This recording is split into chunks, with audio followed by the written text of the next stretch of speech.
بسم اللہ الرحمن الرحیم ومنها المبتدأ والخبر وفي بعض النسخ ومنه یعنی من جملة المرفوعات او من جملة المرفوع المبتدأ والخبر۔ یہاں سے مصنف یہاں سے مصنف رحمۃ اللہ علیہ نے مرفوعات میں سے اگلا مرفوع، مبتدا اور خبر دونوں کو ایک ساتھ جمع فرمایا ہے۔ مبتدا کی کیا تعریف ہے؟ تو آگے متن میں مبتدا کی تعریف کی ہے کہ جی فالمبتدأ هو الاسم المجرد عن العوامل اللفظیة مسندا الیہ۔ مبتدا سے مراد ہر وہ اسم ہے جو عوامل لفظیہ سے خالی ہو اور کلام میں مسند الیہ واقع ہو۔ مبتدا کی تعریف بالکل آسان ہے کہ جی ہر وہ اسم جو عوامل لفظیہ سے خالی ہے اور کلام میں مسند الیہ واقع ہو۔ یہ مرفوعات میں سے ہے، اس پر رفع ہوگی تو گویا کہ وہ اسم مرفوع جو عوامل لفظیہ سے خالی ہے اور کلام میں مسند الیہ واقع ہے تو وہ مبتدا ہے۔ جی یہ تعریف کے بعد دیکھیں متن میں وَمِنْهَا الْمُبْتَدَأُ وَالْخَبَرُ کہ ان میں سے مبتدا اور خبر ہے۔ آگے شرح کی عبارت ہے وَفِي بَعْضِ النُّسَخِ وَمِنْهُ، یہ نسخوں کا اختلاف ہے۔ ایک نسخہ میں یہاں پر جو ہمارے سامنے ہے اس میں ہے وَمِنْهَا الْمُبْتَدَأُ وَالْخَبَرُ، اور ایک اور نسخہ ہے جس میں وَمِنْهَا کی جگہ پر وَمِنْهُ ہے۔ یوں عبارت ہے وہاں پر وَمِنْهُ الْمُبْتَدَأُ وَالْخَبَرُ، تو جو ہمارے پاس نسخہ ہے اس میں وَمِنْهَا ہے۔ بعض کچھ اور نسخے ہیں جن میں وَمِنْهَا کی جگہ پر وَمِنْهُ ہے، دونوں میں کوئی فرق نہیں۔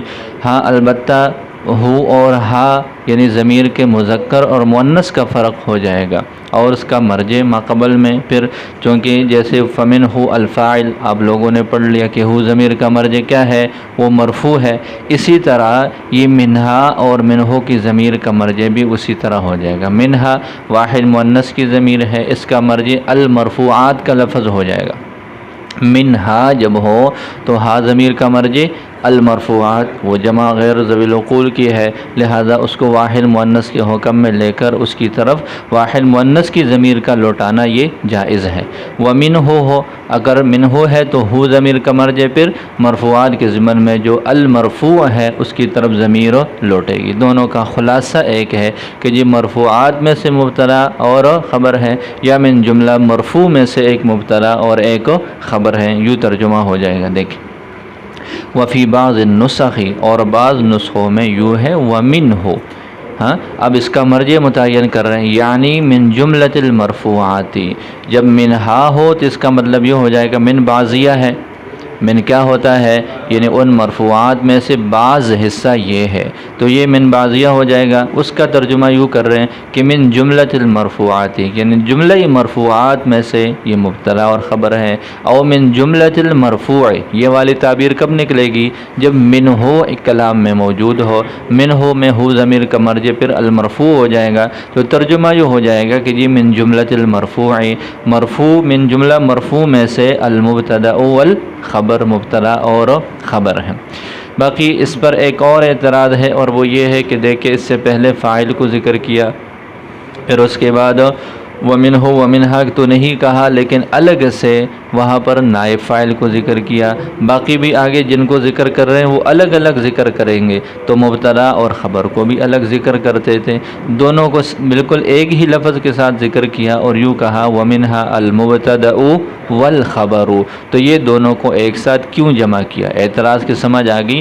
باقی تمام مرفوعات الگ الگ ہے، ہر ایک کی وضاحت الگ ہے، لیکن ان کو ایک ہی ساتھ ذکر کیا۔ دو وجہ شارح رحمۃ اللہ علیہ نے اس کی بیان کی ہے، اور وہ یہ ہے کہ جی اصل مبتدا اور خبر جب اپنی اصل وضع کے اعتبار سے ہو، وضعی ترتیب کے اعتبار سے ہو، تو ان میں تلازم ہے، ان میں کیا ہے؟ تلازم ہے۔ تلازم کا مطلب کیا ہوتا ہے کہ جی جہاں پر مبتدا ہے خبر کا پایا جانا ضروری ہے، اور جہاں پر خبر ہے وہاں مبتدا کا پایا جانا ضروری، تو دونوں میں تلازم ہے۔ اس تلازم کی وجہ سے دونوں ایک دوسرے کو لازم ہے کہ جی ایک کے ساتھ دوسرے کا پایا جانا ضروری ہے، اس وجہ سے دونوں کو ایک ہی ساتھ ذکر کر لیا۔ دوسری بات یہ ہے کہ دونوں کا عامل جو ہے وہ بھی عامل مانوی ہے، دونوں عامل مانوی میں مشترک ہے، دونوں عامل مانوی میں مشترک ہے، تو ان دو وجہ سے ان دونوں کو ایک ساتھ ذکر کیا، الگ الگ سے ذکر نہیں کیا۔ دیکھیں جمعہما فی فصل واحد، جمعہما عبارت مل گئی، جمعہما فی فصل واحد، ان دونوں کو ایک ہی فصل میں جمع کیا، للتلازم الواقعی بینہما، اس تلازم کی وجہ سے جو واقع ہے ان دونوں کے درمیان میں۔ تلازم کیا ہے میں نے بتایا، تلازم یہ ہے کہ جی جہاں مبتدا ہے وہاں خبر، جہاں خبر ہے وہاں مبتدا کا پایا جانا ضروری ہے۔ علی ما هو الاصل فیہما، جو ان دونوں میں اصل ہے، اس ترتیب کے مطابق جو ان دونوں میں اصل، مبتدا میں اصل کیا ہے، مبتدا مسند الیہ ہے اور خبر اس کے لیے مسند ہے، تو مبتدا یہ مسند الیہ ہوتا ہے اور خبر اس کے لیے، یہ ان دونوں کی اصلی حالت ہے۔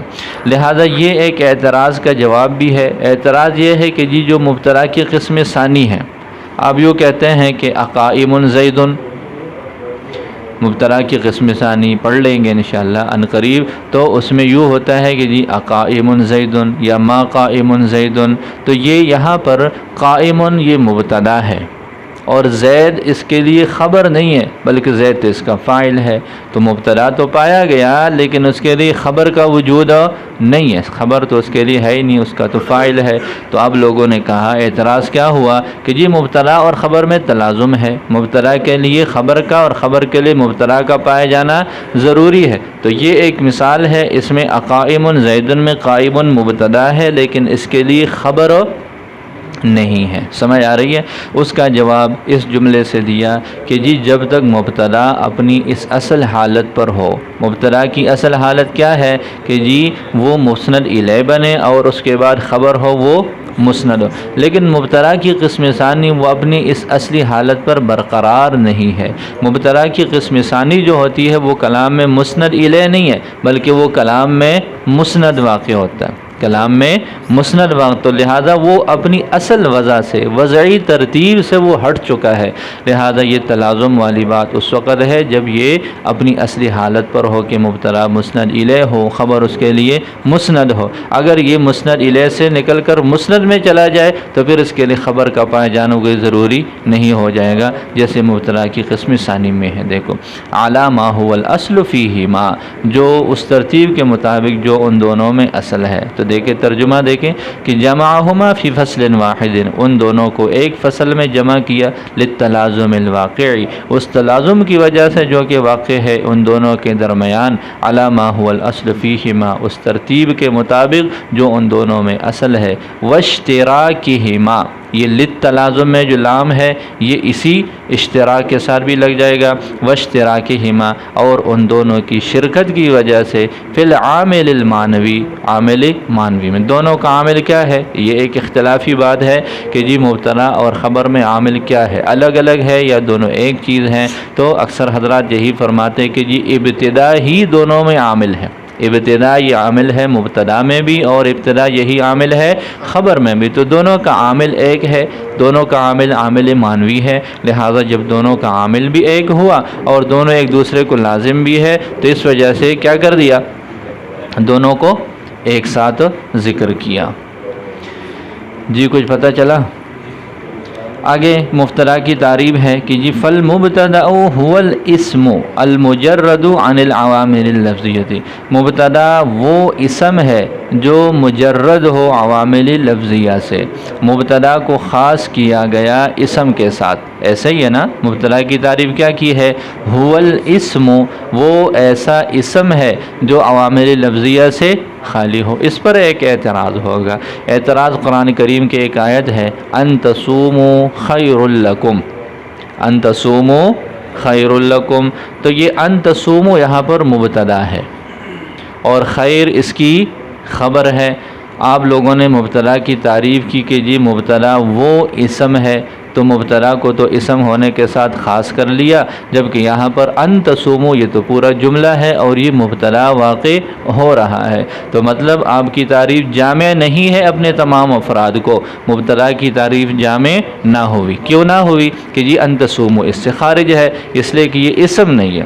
تو اس کا جواب آگے دیا ہے لفظاً او تقدیراً سے، کہ جی اسم عام ہے، اسم چاہے وہ لفظاً ہو، تقدیراً ہو، حکماً ہو، تعویلاً ہو، یہ ساری شکلیں اس میں آ جاتی ہے کہ جی ہر وہ صورت جہاں پر کوئی اسم حقیقتاً ہے یا پھر یہ ہے کہ اس کو اسم بنایا گیا ہو، اس کے اسم بنانے کی چاہے کوئی بھی صورت ہو، وہ تقدیری طور پر ہو، تعویلی طور پر ہو، وہ جیسے بھی ہو وہ پھر اسم میں شمار ہوگا۔ اس میں ضروری نہیں ہے کہ وہ اسم صریحی یا اسم حقیقی ہو۔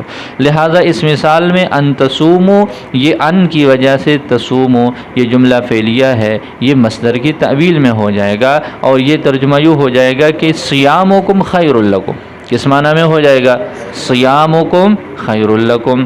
لہذا هو الاسم، وہ ایسا اسم ہے، لفظاً او تقدیراً، چاہے وہ اسم لفظاً ہو یا تقدیراً ہو۔ لیتناولا، یہ تعمیم کیوں کی ہے؟ لیتناولا، تاکہ یہ تعریف شامل ہو جائے، نحو ان تصوموا خیر لکم، ان تصوموا خیر لکم جیسی مثالوں کو۔ اس کے بعد مصنف رحمۃ اللہ علیہ نے متن کی عبارت ذکر کی، المجرد عن العوامل اللفظیۃ، جو مجرد ہو عوامل لفظیہ سے۔ مجرد تجرید سے ہے، مجرد کس سے ہے؟ تجرید سے ہے۔ تجرید کا معنی ہوتا ہے خالی کرنا، تجرید کا معنی خالی کرنا۔ خالی کرنے کا کیا مطلب ہے؟ کہ پہلے کچھ تھا، بعد میں اس کو ہٹایا گیا تو وہ خالی کر دیا گیا۔ تجرید کا معنی کیا ہے؟ خالی کرنا۔ تو اس کا مطلب تو یہ ہو جائے گا کہ جب وہ اسم جو مجرد ہو عوامل لفظیہ سے، لفظی ترجمہ مجرد کا کریں گے تو یوں عبارت بن جائے گی کہ مبتدا وہ اسم ہے جس کو عوامل لفظیہ سے خالی کیا گیا ہو۔ اس کا مطلب کیا ہوا؟ اس کا مطلب تو یہ ہوا کہ پہلے مبتدا کا عامل لفظی تھا، بعد میں اس کو ہٹایا گیا ہیں۔ جو پہلے سے خالی ہے اس کو تو تجرید نہیں کہتے نا، کمرے میں کوئی ہے ہی نہیں، پھر آپ کہتے ہیں کہ جی کمرے کو خالی کیا گیا، تو یہ جملہ اور یہ تعبیر غلط ہے۔ تو کیا ہونا چاہیے؟ یہی ہونا چاہیے کہ جی کمرہ تو پہلے سے ہی خالی ہے، وہ تو خالی ہے، اس میں تو کچھ تھا ہی نہیں، تو اس کو خالی کر لیا گیا۔ تو یہ مجرد کے لفظ سے اعتراض ہوا کہ اس سے تو یہ بات ثابت ہوتی ہے کہ مبتدا کا پہلے عامل لفظی تھا، لفظی عامل موجود تھا، پھر اس کو اس لفظی عامل سے خالی کر لیا گیا، تو المجرد کا لفظ تو اس معنی میں آتا ہے، جبکہ یہ واقع کے خلاف ہے، جبکہ یہ کیا ہے؟ واقع کے خلاف ہے۔ اس لیے صرف پڑھتے ہیں تو ان کو یہی تعبیر دی جاتی ہے کہ جی وہ کہتے ہیں قالا اصل میں قوالا تھا، کیا کہتے ہیں؟ قالا اصل میں قوالا تھا۔ تو میں تو ان کو یہی کہتا ہوں کہ جی یوں نہیں کہنا کہ قالا اصل میں قوالا تھا، بلکہ اب یوں کہہ دے کہ قالا اصل میں قوالا ہے، قالا اصل میں قوالا ہے۔ اگر تھا کا لفظ لگائیں گے تو پھر تو یہی بات ہوگی کہ جی کس زمانے میں تھا ہیں؟ اب 2021 چل رہا ہے، شاید 2000 میں تھا، ہاں، یا 19,000 میں تھا۔ 19,000 ہے کہ 1900 ہے؟ تو یہ نہ پہلے کبھی استعمال ہوا ہے، نہ 1900 میں ہے، نہ 19,000 میں آئے گا۔ سمجھ آ رہی ہے؟ تو اس وجہ سے یوں تعبیر کہ جی صرفی معاملات میں یوں کہہ دینا کہ جی اصل میں یوں تھا، تو تھا سے تو آگے پھر ہاں اگلے نے اعتراض کر دینا کہ جی کب تھا، تو پھر جواب ہمارے پاس کچھ بھی نہیں ہوتا۔ اس وجہ سے یوں ہم تعبیر اختیار کرنی چاہیے ہمیں کہ جی قالا اصل میں قوالا ہے، وہ اب بھی ہے، اس کی اصل تو اب بھی ویسے ہی ہے، اس پہ تو کوئی اعتراض نہیں ہے، لیکن تھا کے لفظ سے اعتراض ہو سکتا ہے۔ اس وجہ سے یہاں پر بھی یہی اعتراض ہے کہ جی اس کو عوامل لفظیہ سے خالی کیا گیا ہو، تو اس کا مطلب تو یہ ہے کہ پہلے وہ عامل موجود تھا۔ اس کا جواب دیا کہ جی المجرد یہاں پر لم یوجد کے معنی میں ہے۔ کس کے معنی میں ہے؟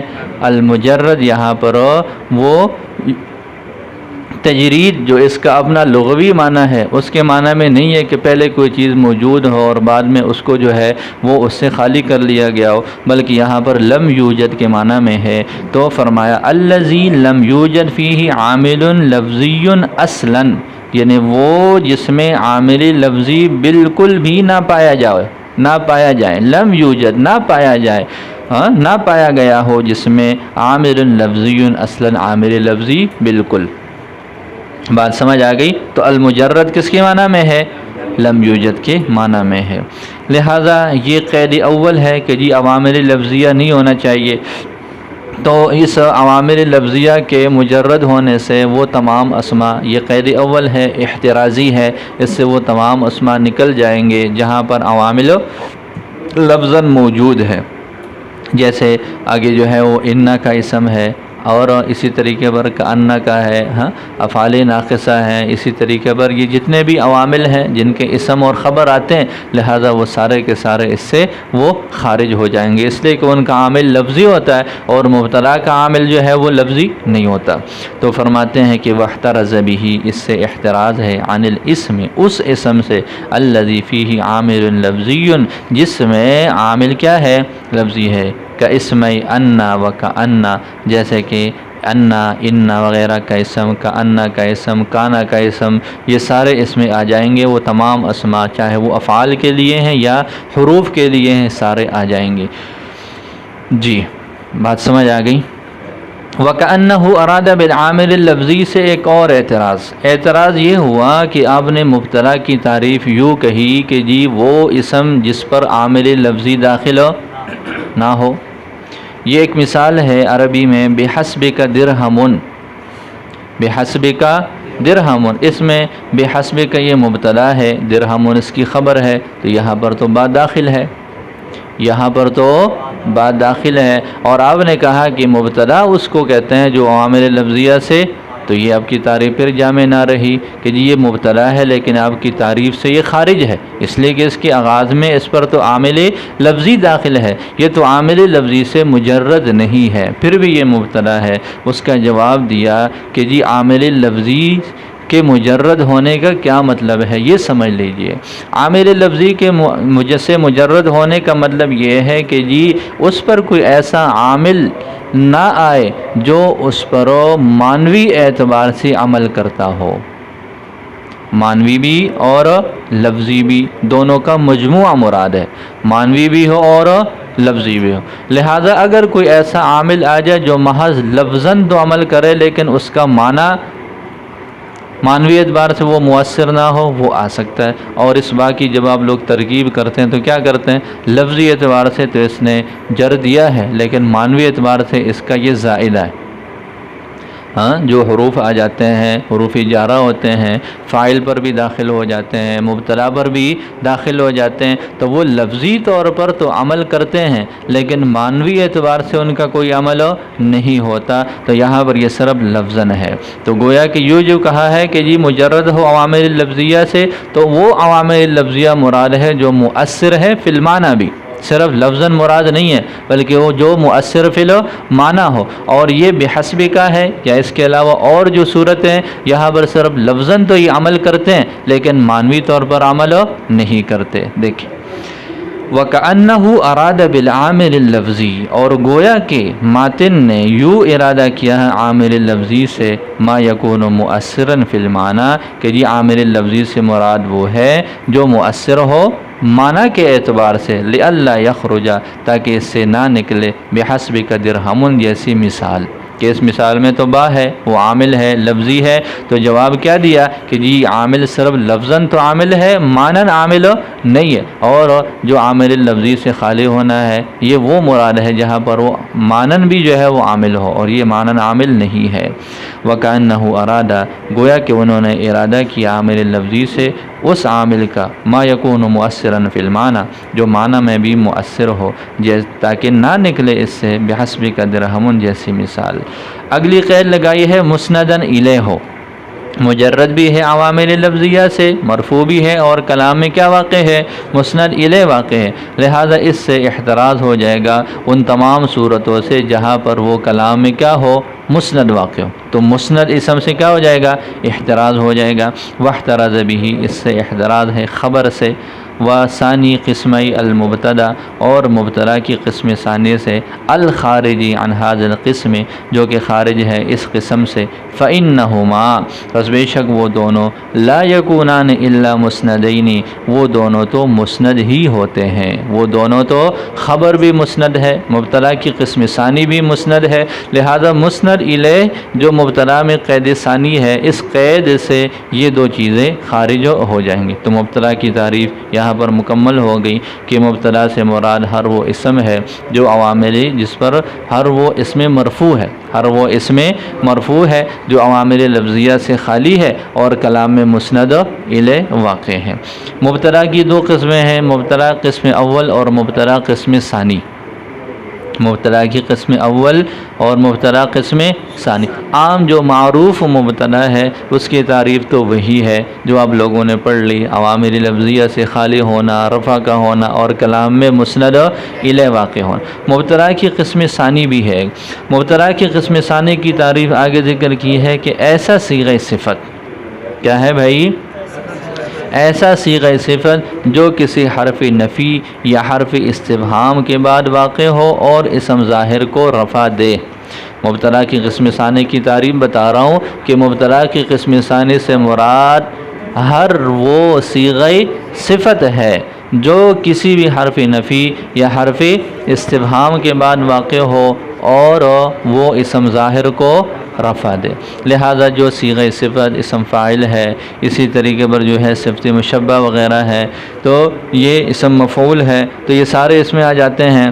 تو یہ جو ہر وہ صیغہ صفت جو کسی حرف نفی کے بعد واقع ہے یا حرف استفہام کے بعد واقع ہے اور بعد والے اسم ظاہر کو کیا دے رہا ہے؟ رفع دے رہا ہے۔ تو لہٰذا ایک تو ہے کہ صیغہ صفت ہونا چاہیے، ایک شرط یہ، دوسری شرط یہ ہے کہ اس سے پہلے حرف نفی یا استفہام ہونا چاہیے، تیسری شرط یہ ہے کہ بعد میں کسی اسم ظاہر کو وہ رفع دے۔ اسم ظاہر سے پھر مصادر جو ضمائر ہیں وہ خارج ہیں۔ دیکھیں اب اس صفت ہو یا پھر وہ صفت ہو جو واقع ہو، صفت کے لفظ سے اعتراض ہو جائے گا کہ جی آپ نے مبتدا کی قسم ثانی کو خاص کر لے صفت کے ساتھ۔ صفت کا اطلاق مشتق پر ہوتا ہے، صفت کا اطلاق کس پر ہوتا ہے؟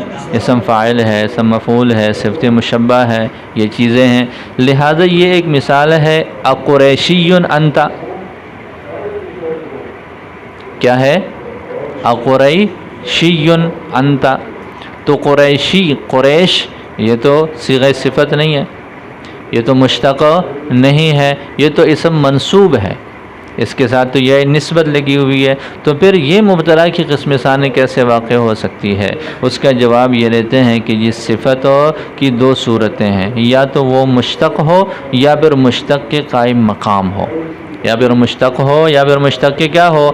تو یا تو مشتق ہے جیسے اسم فاعل، اسم مفعول، صفت مشبہ وغیرہ، یا پھر ایسا اسم ہو جو مشتق کے قائم مقام ہے۔ قائم مقام کا مطلب کیا ہے؟ جب کسی بھی اسم کے ساتھ یا نسبت لگ جائے، جب کسی بھی اسم کے ساتھ یا نسبت لگ جائے تو یا نسبت کے لگنے کی وجہ سے اس کو مشتق کی طرح شمار کیا جاتا ہے۔ اس کو عرب میں احکامات کے اعتبار سے کیا شمار کرتے ہیں؟ ایسے جیسے کہ یہ صیغہ وہ مشتقات میں سے ہے، تو لہذا یہ اس میں اس انداز سے آ جائے گا۔ اب اس صفت ہو یا پھر وہ صیغہ صفت ہو، سواء کانت مشتقتاً، برابر ہے کہ وہ صیغہ مشتق کا ہو، جیسے ضارب ہے، مضروب ہے، حسن ہے، او جاریتاً مجراہا، یا پھر مشتق کے قائم مقام ہو، یا پھر مشتق کی جگہ پر استعمال ہو سکتا ہو، اس کی طرح اس کے ساتھ معاملہ کیا جاتا ہو، او جاریتاً مجراہا، یا پھر اس کی قائم مقام ہو، جیسے قریشیون، جیسے قریشیون۔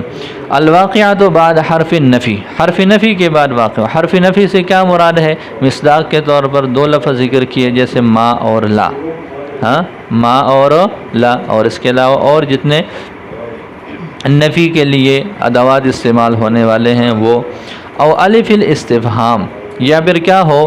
الف استفہام ہو، تو استفہام میں یہ اس کو خاص کیا ہے الف کے ساتھ جو حمزہ کے طور پر استعمال ہوتا ہے، لیکن یہ ہے کہ عربی کلام میں اس کے علاوہ بھی، جیسے آپ یوں کہتے ہیں کہ اقائم زید، اسی طرح یوں بھی کہا جاتا ہے حل قائم زید، کیا کہا جاتا ہے؟ تو حل قائم زید تو یہ مبتدا کی قسم ثانی ہے، لیکن آپ کی تعریف سے خارج ہے۔ کیوں خارج ہے؟